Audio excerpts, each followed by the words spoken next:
केशव देव मौर्य साहब से बात करेंगे। तो केशव देव मौर्य साहब, आपकी यात्रा कैसी रही, पहले तो ये जानना चाहेंगे। और आपको लगता है कि जो ओबीसी वोटर है, आपके समाज का वोटर है, आप सपा के पाले में उस वोटर को कर पाएंगे, सपा की तरफ ला पाएंगे? क्या कहना, बताइए। बहुत बहुत धन्यवाद रोहित जी। ये जो यात्रा है, जन आक्रोश यात्रा, पीलीभीत से शुरू हुई थी और आज उसका समापन सैफई इटावा में हुआ। और पूरे यात्रा के दौरान सभी जिलों में महान दल के कार्यकर्ताओं के, महान दल के समर्थकों का जबरदस्त उत्साह देखने को मिला। आज सैफई का एक ऐतिहासिक ग्राउंड पूरी तरह से महान दल के समर्थकों और कार्यकर्ताओं से खचाखच भरा, कहीं भी तिल डालने की जगह नहीं। रही बात, एक चीज़ का करेक्शन मैं चाहता हूं कि मौर्य कुर्मी दोनों अलग अलग जाति हैं। मौर्य शाक्य सैनिक कुशवाहा ये एक कम्युनिटी है और कुर्मी पटेल ये अलग कम्युनिटी है। जी, बिल्कुल। जाति के आधार पर भारतवर्ष पूरा एक है। अच्छा, मैं उसमें एक थोड़ा संशोधन चाहता हूँ। मीडिया वो संशोधन पिछली बार दिखा चुकी। बिल्कुल करेंगे संशोधन मौर्य साहब। भारतीय जनता पार्टी की, मैं रोहित जी एक सेकंड बात काट रहा हूँ। उस समय जब भारतीय जनता पार्टी ने केशव प्रसाद मौर्य को आगे किया, मुख्यमंत्री का चेहरा बनाया, तब इस समाज की संख्या को शाक्य सैनिक कुशवाहा मौर्य वोट को 14% बताया गया। आज पटेल के साथ जोड़कर, कुर्मी के साथ जोड़कर मौर्य शाक्य सैनिक कुशवाहा को 4 कुछ बताया जा रहा, जो बिल्कुल गलत है। अगर पिछली बार का आप रिपोर्ट अपना ही देख लें, एबीपी न्यूज पे भी चला था, तो 14% का था शाक्य सैनिक कुशवाहा मौर्य। कुर्मी हमसे अलग समाज है, अलग जाति है। तो हम शाक्य सैनिक कुशवाहा मौर्य, जो पूरे प्रदेश में तमाम सैकड़ों ऐसी विधानसभाएं हैं जहां 40,000 से लेकर 80,000 तक की संख्या में रहता है, और तमाम ऐसी विधानसभाएं पूरे उत्तर प्रदेश में हैं जहां कम से कम 10 से 15,000 रहता है। तो इनकी एक बड़ी आबादी है और वो आबादी यादव समाज के आसपास है, अगर थोड़ी बहुत कम होगी, लेकिन एक बहुत बड़ा वोट बैंक है, जिसके सहारे ही भारतीय जनता पार्टी को उत्तर प्रदेश के चुनाव में 2017 में सफलता मिली थी। और वो वोट बैंक पहले से महान दल का रहा, उसके पहले बसपा में रहा।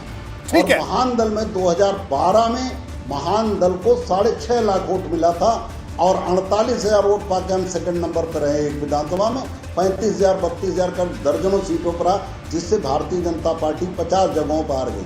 उसी समय केशव प्रसाद मौर्य की खोज हुई, जो कि मेरे नाम के व्यक्ति थे, और उन्हें मुख्यमंत्री बनाया गया। उसके पहले कोई भी शाक्य सैनिक कुशवाहा मौर्य भारतीय जनता पार्टी में कभी भी कैबिनेट मंत्री भी नहीं बना। केवल 2017 में बना मुख्यमंत्री का चेहरा, केवल केशव देव मौर्य को महान दल को रोकने के लिए बना।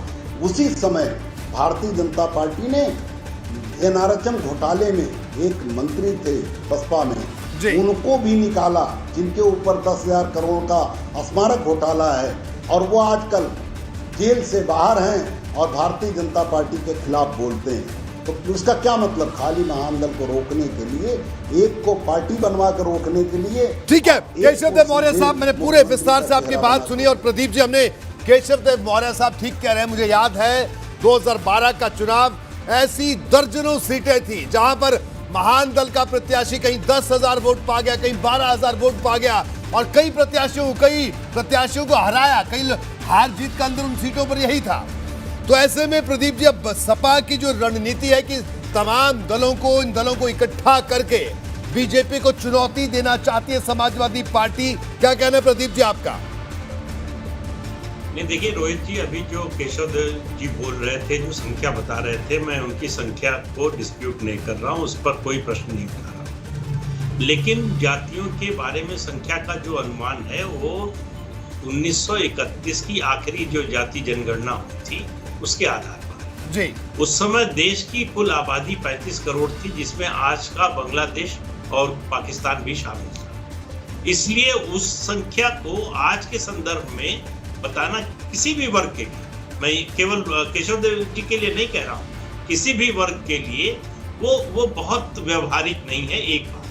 लेकिन मैं मानता हूँ कि जो वो बात कह रहे हैं वो सही हो। देखिए, राजनीति में, खास तौर से चुनावी राजनीति में, अंकगणित काम नहीं करता कि हमारी संख्या इतनी है, उसकी संख्या इतनी है, तीसरे की इतनी है, तीनों मिल जाएं तो इतनी संख्या हो जाएगी। चुनाव इस तरह से होता नहीं। केशव देव जी को मुझसे ज्यादा पता होगा।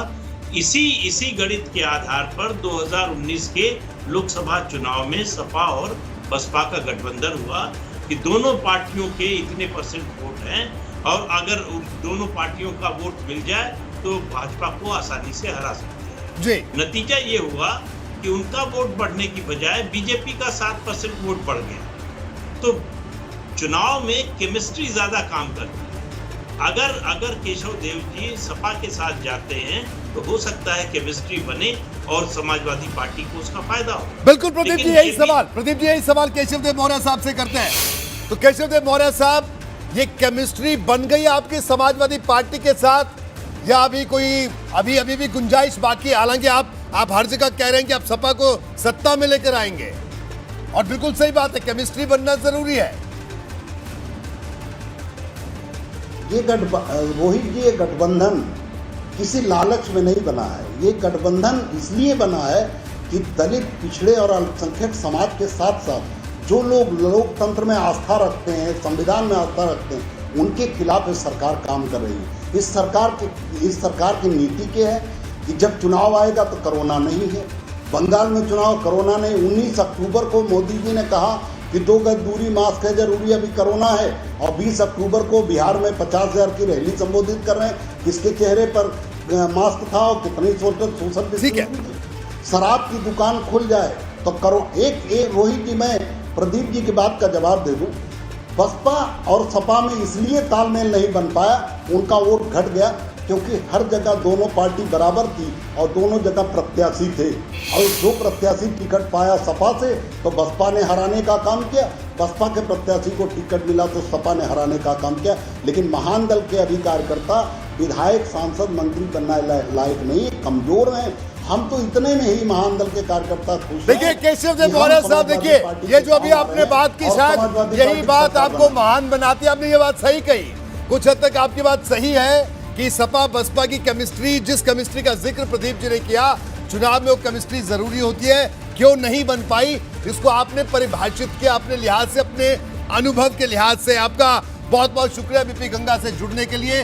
तो केशव देव मौर्य हमारे साथ मौजूद है, जिनका कहना है कि सपा बसपा की केमिस्ट्री तो नहीं बनी, लेकिन महान दल और सपा की केमिस्ट्री बन जाएगी, क्योंकि उनका ये कहना है कि हमारे दल के जो कार्यकर्ता हैं वो टिकट नहीं मांग रहे हैं, लेकिन उनका कहना है उनके पास एक वोट बैंक है, जो वोट बैंक सपा के साथ जाता है तो उसको फायदा मिल सकता है। सुब्रत पाठक साहब हमारे साथ जुड़ गए, भारतीय जनता पार्टी के तेज तर्रार सांसद हैं और अब उनसे भी हम बात करेंगे। सुब्रत पाठक साहब, आपका स्वागत है बीपी गंगा में। सुब्रत पाठक जी, क्या कहना है आपका? समाजवादी पार्टी, धन्यवाद, छोटी पार्टी